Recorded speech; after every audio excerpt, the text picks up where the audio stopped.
Assalamualaikum warahmatullahi wabarakatuh. Perkenalkan, nama saya Nisa Ginur Aini dari Prodi Pendidikan Ekonomi Semester 5 Universitas Pancasakti Bekasi.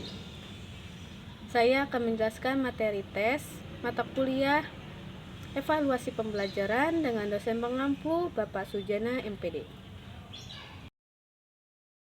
Pengertian tes. Tes adalah alat atau prosedur teks yang digunakan untuk mengetahui atau mengukur sesuatu dalam suasana dengan cara dan aturan-aturan yang sudah ditentukan. Menurut Ari Kunto pada tahun 2004 halaman 53. Menurut Arifin pada tahun 2011 halaman 117, macam-macam tes terbagi menjadi dua, yaitu berdasarkan jumlah peserta didik dan kajian psikologi. Jumlah peserta didik terdiri dari tes kelompok dan tes perorangan, sedangkan kajian psikologi terdiri dari tes inteligensia umum, tes kemampuan khusus, tes prestasi belajar, dan tes kepribadian. Sedangkan menurut Putra pada tahun 2012 halaman 207 menyatakan beberapa jenis tes, diantaranya yang pertama tes standar. Tes standar merupakan tes yang disusun oleh suatu tim ahli untuk memenuhi persyaratan tes yang baik, dapat digunakan untuk waktu yang relatif lama dan dapat diterapkan pada beberapa objek yang mencakup wilayah luas. Jenis tes standar terdiri dari tes prestasi, tes diagnostik, tes kecerdasan, dan tes bakat. Yang kedua, tes buatan guru. Tes buatan guru merupakan tes yang dibuat oleh para guru itu sendiri. Tes tersebut dimaksudkan untuk mengukur tingkat keberhasilan peserta didik mencapai kompetensi setelah berlangsungnya proses pembelajaran yang dikelola oleh guru kelas. Dan yang ketiga, tes objektif. Tes objektif merupakan tes di mana keseluruhan informasi yang diperlukan untuk menjawab tes telah tersedia dan peserta didik harus memilih salah satu alternatif yang disediakan tersebut. Kriteria tes yang baik. Yang pertama, valid. Suatu instrumen dikatakan valid jika benar-benar mengukur apa yang hendak diukur secara tepat. Kedua, reliable.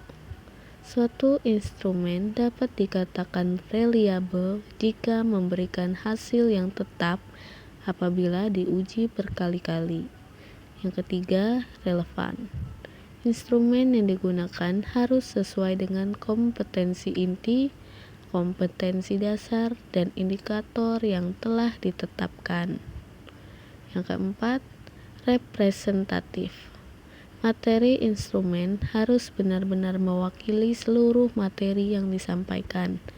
Hal ini dapat dilakukan bila penyusunan instrumen menggunakan silabus sebagai acuan pemilihan materi tes. Kelima, praktis. Instrumen yang mudah digunakan. Jika instrumen itu sudah memenuhi syarat tetapi sukar digunakan, berarti tidak praktis. Keenam, diskriminatif. Instrumen harus disusun sedemikian rupa sehingga dapat menunjukkan perbedaan-perbedaan yang sekecil apapun. Ketujuh, spesifik.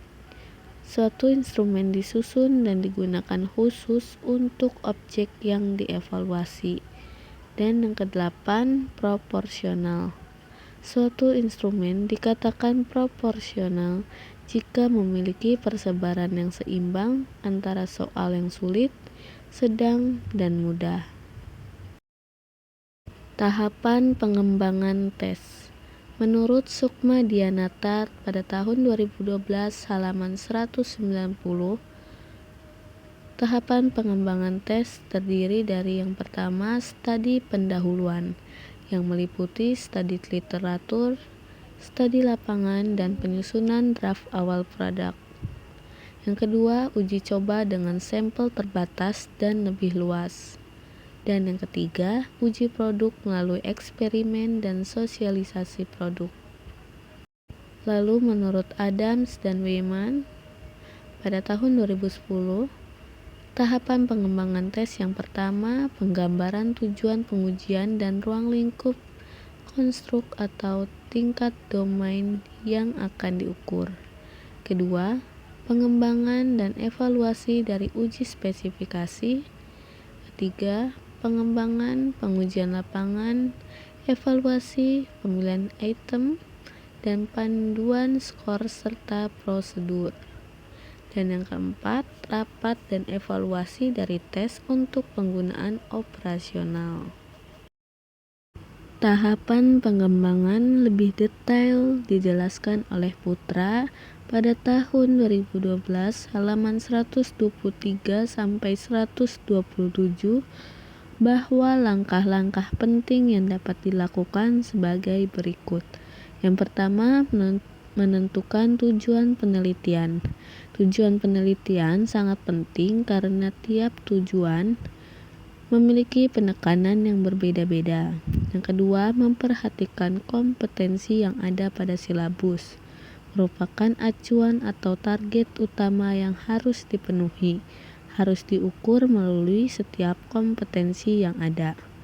Dan yang ketiga, menyusun kisi-kisi tes dan menulis butir soal beserta pedoman pensekorannya. Demikian materi yang saya sampaikan. Wassalamualaikum warahmatullahi wabarakatuh.